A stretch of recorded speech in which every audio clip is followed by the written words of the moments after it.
guys. So I am loving making these videos. It's really kind of helping me enjoy my alone time for the first time in a while. Um, and I really just kind of want to keep going forward and see what all I can come up with. And if you guys have any ideas of like a specific type of video, whether it deals with astrology, tarot, what we're going to talk about today is Myers-Briggs types, so the MBTI types, and how they tie into Harry Potter. Um, and so, if any of those combinations or something else that I haven't tried, if there's a crossover, like you want to do Myers-Briggs with astrology and maybe what signs would be attached with what personality types, which I'm thinking maybe my next video, just give me an idea. I'm really down for whatever. I can talk endlessly about this stuff. So, um, I really find it fascinating, and I was kind of inspired a lot with in reference to Myers-Briggs stuff. There's a channel on YouTube that I follow, and it's INTJ and INFP Coffee. These two girls are really unique, and they go into all different types of visualizing the 16 personalities in different ways, like on mythological creatures, what kind of a beverage they would be, and they even go into talking about like their loops of cognitive functions, and they really delve into Myers-Briggs like I haven't seen before, and it's really cool to see that dynamic because one is an INTJ and one's an INFP. So one's extremely expressive and bubbly, and the other one is much more logical and calm. And so it's really cool to see their personality types on display too. It like adds another kind of factor to it and how they come about their own assumptions. So anyways, I was going to kind of stem off of something they've done before to kind of warm me up to Myers-Briggs videos, because it's not something that I'm really as educated in or as confident in as I am with like astrology and tarot and like the metaphysical stuff. But Harry Potter is a huge passion for me, and so I really like this concept of thinking of some of the more prevalent characters throughout the series and what their Myers-Briggs personalities would be, and kind of explaining maybe. So I just kind of wanted to start here in no particular order. So we have for INTJ, um, the two that really stand out the most are Voldemort, obviously, um, and Severus Snape. So they both really they're allowed, not that they're allowed, but they really have that long-term um, structure to them. They both have these things that they eventually need to accomplish, like these really big goals, like these journeys to these goals, and both have a very um, evil kind of connotation to it. Obviously, Snape is vindicated towards the end of the series, and we really understand his true purpose. And then what's so interesting about Snape is that he really stuck to that for so long. And I'm not sure that any other type could have. It had to have been an INTJ. Um, but it's weird because I really didn't. I almost didn't see him as an INTJ because I feel like he's so past based.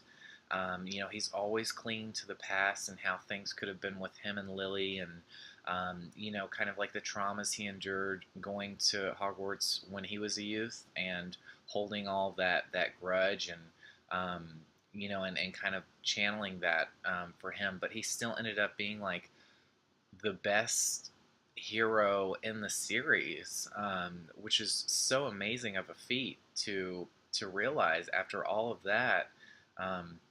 He was still doing Harry, besides Dumbledore, the most amount of good that any other character could.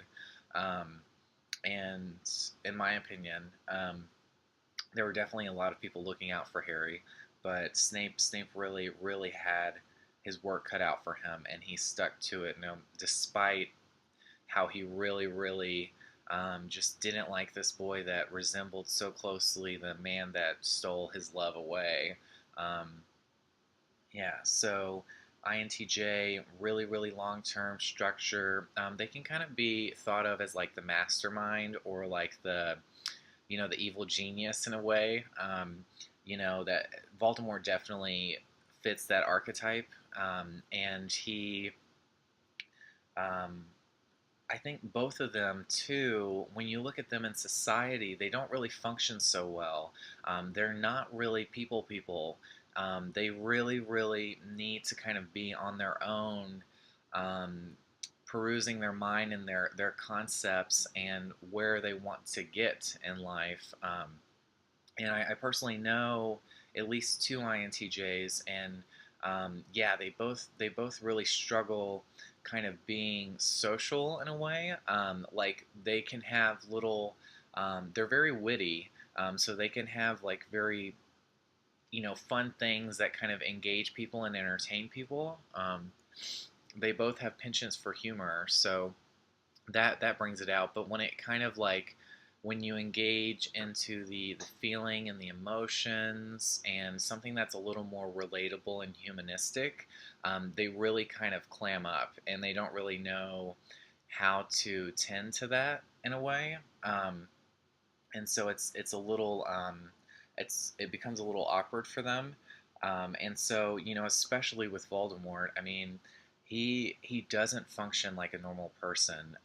He's so out of touch with his feelings, and he's really such a logical thinker and maneuver. And if he didn't have a plan, I don't even know how he would function in the world. Um, because he's just so like alien in a sense, of how he processes things. But he had a huge motivation and everything, and and he weaved this like really intricate web that took so long and so many people to figure out exactly where he was going. I mean, he made some really thought out moves, and it's almost like you can almost commend him for how complex he was able to construct this reality for himself, and this thing. I mean, very complex stuff. And that he was at the helm of all the decision making. That none of his followers um, really did it. I feel like I see a lot of the more of the Sentinels, kind of being his followers, like those hard action, just run with those reactive kind of things. But anyways, so yeah, for INTJ, I have Snape and Voldemort. And then moving along, we have INFJ. So this archetype is really more so about counseling others and standing up for um, a vision that's very diplomatic in nature. The very humanistic human rights. So we go from INTJ, which is more of a logical, scientific mind, that's kind of detached from feeling, and then we go into INFJ, which is a feeling type. So these people are in touch with their feelings, and they're not so much concerned with the logical steps that it takes to get somewhere. They kind of take those NI leaps, and they just have kind of these intuitive um, moments of like aha, or like those, I don't know what the word is right now, where they just kind of jump a few chapters ahead, and then they have to work out how to get there, but they know that it's right. They just feel it. And then that judging trait really kind of allows them to get there, and to hold on to that plan and to be decisive. Um, yeah, and to make it happen. So Dumbledore, along with Voldemort, obviously they have different plans in place, but Dumbledore surmises a very long-term plan that takes a span of Harry's schooling, and he knows, as revealed in Deathly Hallows, that he's been working towards this for a very long time. He knew that based on the prophecy by Trelawney that eventually it would be Harry that would have to kill Voldemort. And he realized that Harry was the last Horcrux, and he had to die in order for Voldemort to die. And again, it's just like, I think it's just an ode to Jo's writing, like this really, really complex world she just created, and she had that really futuristic vision for everything. Which really leads me into saying that of all the people, I really believe that J.K. Rowling is an INFJ just because she had, from book one, she states that she knew how it was all going to end, and that it would come full circle with some of the behind the scenes stuff in the Harry Potter films. You can see her talking about the series, and she, one thing that always struck to me was she says that Hagrid was the one that symbolically brought Harry into the world, on the motorbike, and into Privet Drive to his aunt and uncle's house. So he got him from um, Godric's Hollow, where Voldemort had killed his parents, and the baby was just there, and Voldemort had disappeared because he turned basically into a gaseous state, and Hagrid was the one that scooped him up, kind of on Dumbledore's request, and brought him to Privet Drive. And so it was like Hagrid bringing him into that world in a sense, and then Hagrid brought Harry's body back from the forest scene where Voldemort killed him. And she said that was she had that concept from the get go, from that first book, from the first kind of ideas of the series. And that's some really like long term goal to work out of like how she wanted it to end and everything. And that's very INFJ. I can speak to that. I always envision how I want something to turn out, and I don't drop that vision. There's very little that gets in the way of that vision, even if it's like really illogical. I hold on to that, and it's always getting to that point for me. And so I tend to, when something begins, I always have kind of a motivation for how I want to achieve the end or how I want it to look. And it's the in between getting there, that's a little more challenging for me. So I definitely agree with that. I really think that that was just one example of many that I feel like she has, but there was so much future vision built into the series from her writing. And by the time that you get to Deathly Hallows, it all just like starts to unfold before you, and was this, so magnificent how everything was tied in together. It was just so fulfilling, and again, that full circle, like everything had meaning in there, and I think that's very INFJ too. There's a lot of symbolism. There's a lot of relating, and then it's more of a human understanding though with that feeling. I think the T's, they don't know how to relate to that emotion as well, and without emotion at the core of the series, it wouldn't have resonated the way it did. So yeah, so Dumbledore. Also, I will mention Lupin has been typed as an INFJ, and Lupin is more so the counselor type. He has a shorter span in the series, or he's not as prevalent as Dumbledore, because he's not allowed to stay at Hogwarts. Once everyone kind of finds out that he's a werewolf. Um, but Lupin had kind of a similar purpose of guiding Harry along, and so that's really that's what they're doing. They saw the possibilities and what Harry could achieve, kind of like with Katniss Everdeen in the Hunger Games, how she had all these people guiding her along. She's the protagonist, the one that can kind of destroy this dystopian society, or like this way of going that like Voldemort created. and they're really just they're pushing that person in that right direction. They're finding that those paths for them to go down. So, anyways, I'm talking way too much about this. And then, oh, and so another example of Dumbledore, I do want to say, and when he was finding out about the Horcruxes and they were going through the Pensieve, and he was, and it had to do with Slughorn and all that. Dumbledore already had a hunch that that was what Voldemort had done, was that he had discovered what Horcruxes were and that he was finding a way to make himself literally immortal. Um, and he just wanted confirmation through Harry finding out the real memory that Slughorn was keeping, that that was the intention, and that he found the number 7 was how many he intended to make. And so that was really instrumental in Dumbledore needing to know some bit of logic, some bit of something that did happen, so he could really bring that vision to fruition. But he already had the inclination that that's what Voldemort had done.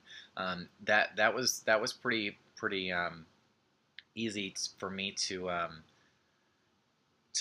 not to understand, but for me to guess when I was like reading it through Dumbledore's eyes in a way. You could kind of tell he already made that NI leap. Like he kind of knew what Dumbledore had already done. He just needed to find those detailed ways so he could really approach it full on and know for sure in what direction. But yeah, so that's an example.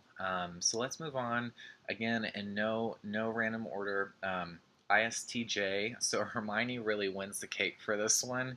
I love Hermione, but she can be very blunt about things. And her advice. Again, we're talking about a thinker here instead of a feeler. It's really not in humanistic terms.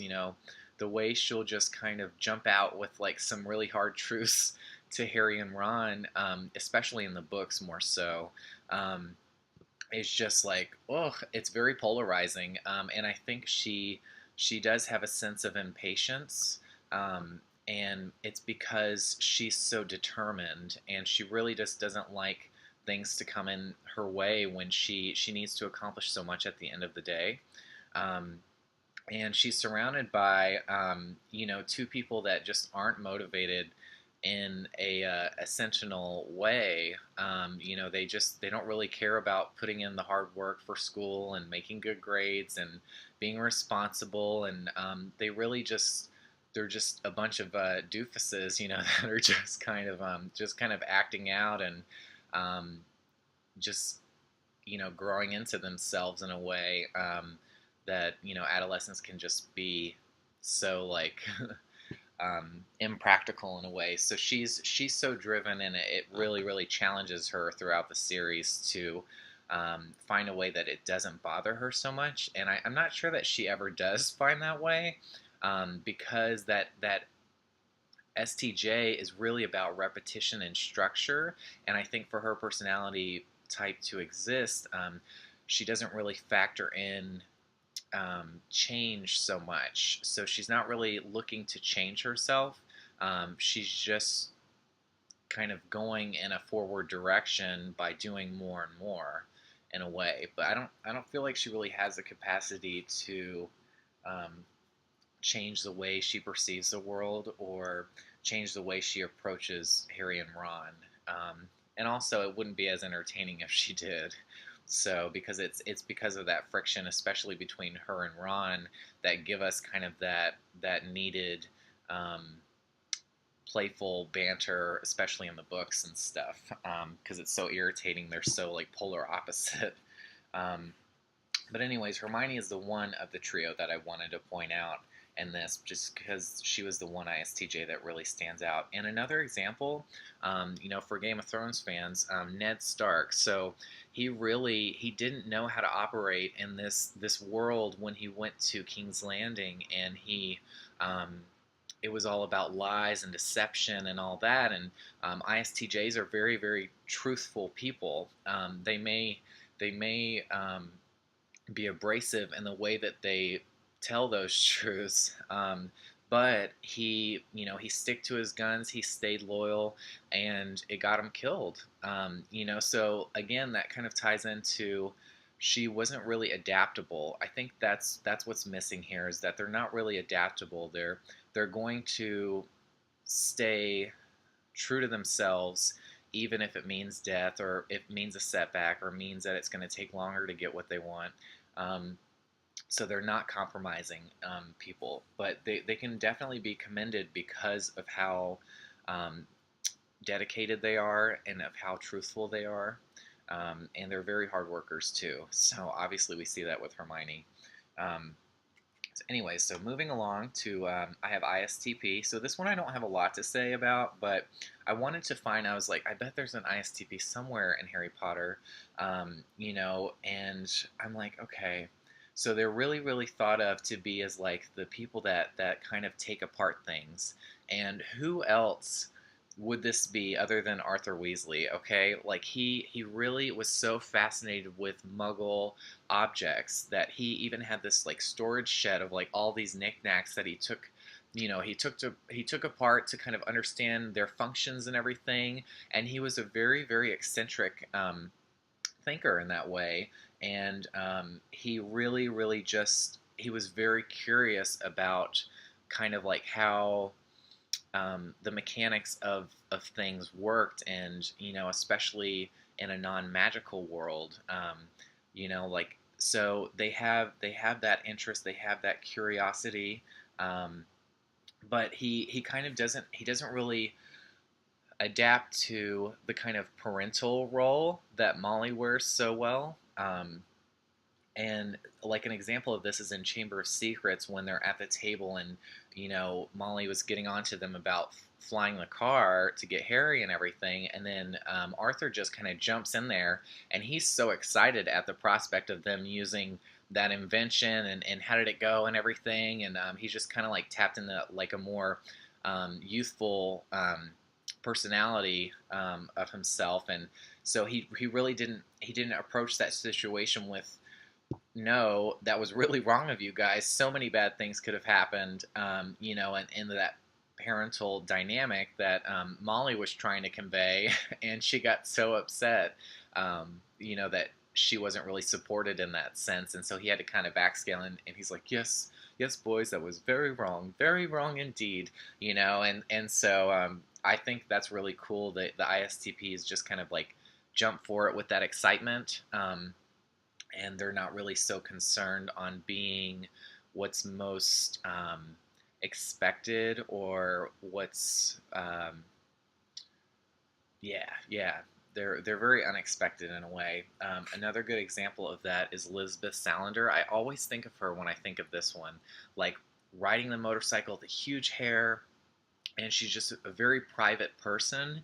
Um, but she has pure motives, and she really, it's hard for her to express herself in a lot of ways. But she has this like genuine curiosity, and it's just kind of like, I don't know. I really like her as an example of an ISTP, and I thought like Arthur was a little more of a comedic example. At least he's portrayed that way for sure. But they both have to do with like taking things apart mechanically and finding out, not just like physically how things work, but I think even in a symbolistic way or a metaphorical way. Yeah, so moving along, I put INTP for Neville. I'm really not sure about this one.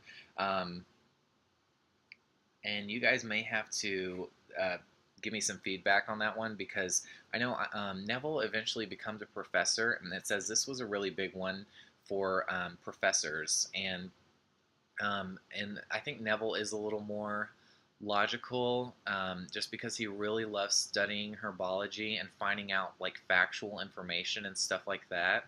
And what's so interesting is that he's kind of like, he displays like this interest for it, and no one really like joins him in like the conversations and stuff, but he does kind of have like these he kind of plays in the background a little bit, but he is a very necessary role in a lot of scenes. um, And I don't know. I think, yeah, I think when I was reading about that one kind of stood out to me. They say they do have a penchant for debates, but it's more of an internal debate, and I feel like that's more so Neville. Like he's really like, especially in the Sorcerer's Stone, where he stops them from leaving the common room so late at night because he knows that they'll get in trouble for it. And you could really see in his mind how he was struggling to tell his friends that they couldn't do that, because you really want to just please people that you like, and so that was a really big feat for him. And so I think I'm pretty sure, but please tell me if you have a difference of opinion because I'm open to it for the INTP for Neville. Um, yeah, and so INFP, Trelawney, and Luna are pretty obvious for those archetypes. The very, very dreamy, very elaborate inner world that they live in, and a lot of it doesn't translate to this world. Like Luna is just so in La La Land. She's thought of to be very delirious by most people that come across her or that meet her, but she really, really just has a unique perspective. And yes, some of it is very far out, but um, I think she really helps Harry along the way and kind of looking at things differently. She can kind of see the um, the possibilities of some of those far out ideas, like using the Thestrals to get to London. No one else had really occurred to her, and she kind of fell into that because she was one of the few people that could actually see them, having seen death in her own life before. And yeah, but so she's, I guess INFPs are the ones that are going to come up with the off the wall ideas that could actually have some merit to it. They just sound so absurd at first glance. Yeah, yeah, okay. So, and then, Trelawney is just kind of like so absurd. She's really one of the more caricature um, personalities in the series. It's hard not to make fun of her in a way, even if you do appreciate like crystal balls and all that, like which I kind of do. But it's just she's just so intense about it all that really it comes across as like very like what So, anyways, I'm gonna keep going here. I know this has already lasted pretty long, you guys. Once I get going, so ISFJ. So this is like you really think about the nurse, and a perfect example, of course, is Madame Pomfrey. Now we don't really have a lot to um, uh, know about her real personality. I mean, but the ISFJ, obviously, this is a caring individual because of that feeling and that need to help. Um, and then another person that I think maybe we know a little bit more about is Professor Sprout or Pomona Sprout. She's the head of Hufflepuff. So obviously, she's in the role of a house head, and so she has a definite amount of responsibility, just like Madame Pomfrey has to heal people. I mean, those are both two significant roles in the castle. Um, and it's really you could really see I can see the ISFJ in the moment where she made the Mandrake draft, and she was being thanked for it at the end after everyone was unpetrified. And you could see they say that the ISFJs, they're really shy when it comes to getting appreciated. And I could see that with her for sure, but they really care about people, and that comes across a lot. So that's a more common type that you would probably notice in society, and I noticed it a lot at work too. There's always those employees that don't like that recognition, like in groups. They would rather just have like a thank you kind of told to them, behind closed doors or something. They don't like that display. So I think that's definitely instrumental in their personality archetype. But excuse me. Let's see here. So I put Okay, and then this is another one that I'm not so positive about. So just like with INTP for Neville, I put ISFP for Dobby. Now Hagrid, I'm very sure of is an ISFP, but let me know about Dobby because um, this is just kind of an intuitive jump that I'm doing here. But he really, obviously he's in touch with his feelings because he cares a lot immensely about Harry and saving him, when he's introduced in the second book in the series. And he's really trying to stop anything bad from happening to Harry, but that doesn't mean that his plans are well thought out, because his plans are very disastrous too. I mean, like, he kept him like out of contact with his friends, which was like the only thing keeping him sane. In his aunt and uncle's house, was the only thing for him to look forward to, was going back to Hogwarts to be with his friends. And he kept all those letters from him, um, which really just created this like kind of like not misery, but like this yeah, like these feelings he needed to harbor, and that he then had to deal with. So it did the reverse for Harry. I think then he actually had a need to be with his friends because he needed to confront them about it. Like, hey man, I thought we were going to be writing this whole time, like, and all that. And then again, it happens when he tries to set the bludger on Harry, and I mean, that could have really, really hurt Harry. And I mean, it definitely did.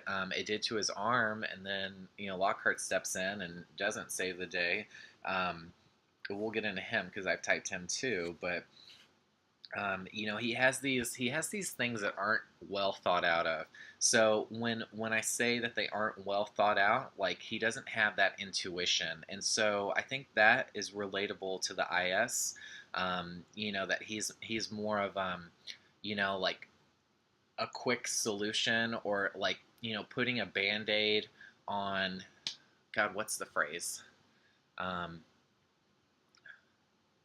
like when you do something that's not really going to take care of what's underneath. It's just like a quick like decision. And I think that's what Dobby was doing. He didn't really have that future NI um, determination or goal, and so he couldn't think of like the best solution to keep Harry from going to Hogwarts that year, and saving him from harm. And so I think that's really what it is. And I think ISFPs, they really get made fun of a lot, and Dobby and Hagrid both. Dobby more so in the elf community, gets kind of ridiculed for his eventual wearing the clothes and just being so different from everyone else, and it just doesn't phase him. And that's one of like the really redeeming factors, I guess, of an ISFP, is that they're just not phased by um, others' opinions and social conventions. Like, they're really just going to do their own thing. And Hagrid did that too. Like, he wasn't really what you would think of as a normal teacher. And he really didn't think of things through either. Just like with Dobby, he had a live hippogriff there, and it ended up injuring Malfoy, and it was very dangerous. And he had the blast in his scroots, and he really didn't think of like, not every creature is a great to have in a class environment, and especially with kids that are still learning, their magical powers, and so they don't really have the means to defend themselves so well. If something bad were to happen, if one of the creatures were about to go like rampaging or something like that, so he doesn't have that NI, that future, or that intuition. Really, it's not just an NI. So I think that again, but they're just so like warm and lovely and entertaining, and I don't know, you can't not love them. I think Dobby for sure is like one of the most beloved characters of the series.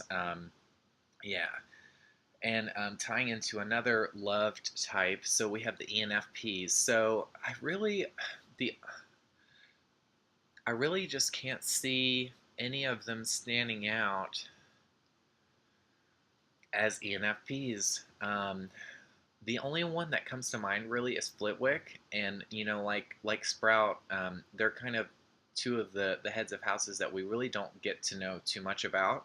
Um, but you can tell with Flitwick, like he has that exuberance, and then that that kind of like playful aura to him. Like he really likes to engage with his students, but not in like a serious like McGonagall like ESTJ, like this is how it is. Let's do some hard work here. Let's write lines or whatever. Like that really like almost like medieval approach to learning. It's just not very modern, and I feel like Flitwick is really about like the students making their own mistakes and having that kind of freedom, to kind of do what they want. I mean, it even says when I was reading his biography on um, Potter Wiki or whatever it's called, that he would let them come in late and stuff, and he kind of just like was like that lax teacher that kind of let them explore things on their own, which some people would like and some people wouldn't. Some people, probably like Hermione would like that structure, and she was able to accomplish all those things, and especially in that first, you know, movie where she does Wingardium Leviosa, she so easily did that. I mean, just because she had that freedom to do it, and she's so concentrated on accomplishing things that it doesn't really phase her to not have that structure. She's bringing that structure with her wherever she goes.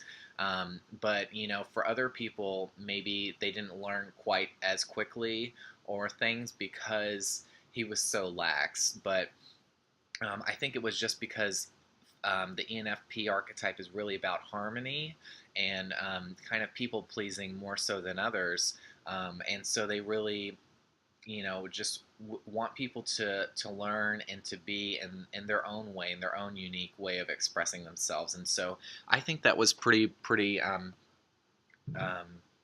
in Flitwick's way of approaching the teaching. So let me know about that if you have any differences, or if there's an ENFP that I'm just completely not noticing.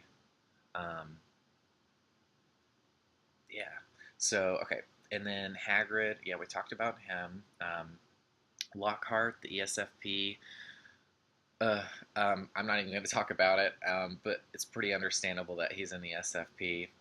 Moody ENTJ, so he is very commanding, very, very like whoa, you know what I mean? Like he's that leader that's just he's not giving. Okay, he's not really. Not that he's not open to ideas, but he has a plan and he's running with it, and it doesn't matter what you say. It's going to happen. So, but Moody is very smart. I mean, he had that he has intuition, he has thinking and judging. I mean, like these people would probably be very smart, in that they're more social than the INTJ, when they have that E, so that extroversion. So he's more about doing things in a group setting or leading people, just thinking like a business, making those really hard business choices and decisions, and being very firm about it. They don't have trouble being firm about something or making tough decisions or doing the unpopular thing. And I think that was really reticent in Moody's character. And he's kind of one of the harder ones to study because the way he was presented in the series wasn't really him. We find out that was Crouch Jr. The whole time, and then so we were hearing all these wacky things about Moody, um, and yeah, so it's kind of hard to truly know who he is, but in some of the later books and films, we really see that he was kind of the leader of the Aurors, and he had all these plans like with the Seven Potters, and he really set all that stuff into motion. So you know, um, with the polyjuice potion and everything, obviously it wasn't something that was very pleasurable experience. They describe it as like drinking mud or drinking piss or something really, really gross. So he wasn't really out to seeking the most like people pleasing way of going about that escapade.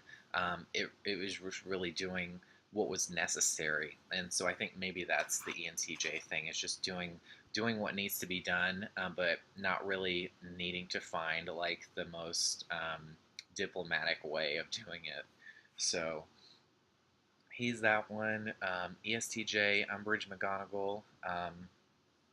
They really, really ESTJs annoy me.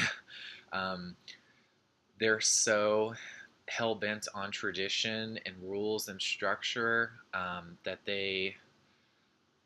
they're like the brick walls. Like when it opens into McGonagall, even though she's like the head of Gryffindor House, which you'd think she'd be very engaging and a little more like Gilderoy Lockhart in a sense. But you just see her and she's this very kind of like a little cold and very boring, like hardworking personality, and you're just like, oh my god, this is so dry, for a house that's like known for its entertaining and engaging kind of qualities. You have like this this historian archetype, like a museum curator almost, that's just hell bent on just enforcing the rules and stuff. But she is really like the good version of that, as opposed to Umbridge, who completely takes Hogwarts back to a more primitive time and a more primitive way of learning. Like it's almost like we've gone back so far, and now like all this stuff that we've learned we're just erasing. That's kind of what she wanted to do when she stepped in with the ministry. And um, and it was interesting because they actually ended up with a scene together where they're both confronting each other, and it was really interesting to see that it was two of the same type, and that one was good and one wasn't, and but they really go about things the same way, and that McGonagall is kind of given almost like she's deputy headmistress to Hogwarts, and she's really running the day-to-day stuff there, I feel like. um, as opposed to where Dumbledore's more so the visionary and he's the one behind the scenes, kind of like keeping it all together. She's really more that extroverted. She's putting herself out there and like keeping the order and the peace and or whatever, or keeping more so the rules in check, because somebody has to. It is a school after all. Um, so she has no problem doing that, and kind of being unpopular in a way. Um, but when Umbridge steps in, it really takes it to a whole nother level. And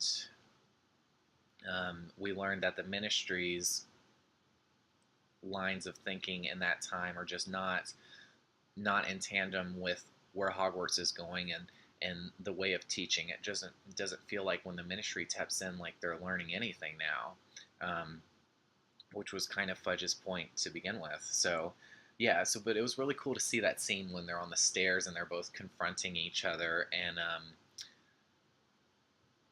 yeah, that McGonagall kind of has that moment with Umbridge, and she really sees her for what she is. Yeah, so that was cool. ENFJ Slughorn, very much. I felt like an ENFJ that he was one of the ones I thought of really quickly. He kind of like throws these parties and events and stuff, and it's almost like it feels like he's kind of campaigning for himself in a way. He's like finding admirers and stuff, and he's like drawing this unique crowd of people in, and he seeks out like diverse people, but people that have accomplished something or that are known for something. So you've got Harry. He saw Ginny. I don't think it was a Quidditch match, but I think it was maybe when she did a Reducto curse or something like that. He saw Ginny in a moment where like people were wowed by her power, and so that kind of gave her a ticket in. I mean, Hermione with her, she comes from the Muggle world, but I think more so than anything, she was one of the top students, and just like Lily Potter, who was in his original Slug Club back when he was a professor long ago. He always picks some of the top students in the mix too. Um, And so he really kind of like gathered like this following and threw a party and event, but it just feels like he's almost like running for something at the end of the day. And I thought that's very ENFJ because they're more so than not the politicians of the personality types. They're the ones that you could easily see involved in politics, in presidents, in governors, things like that. So that one was pretty obvious. And then NTP, we have the Weasley twins. So they play devil's advocate a lot. I mean, they're the ones that just kind of mess with people. And then I think, in a sense, that they do it, though, to learn a little bit more. Like, they're truly doing it not to upset people. But it's almost their way of finding out more.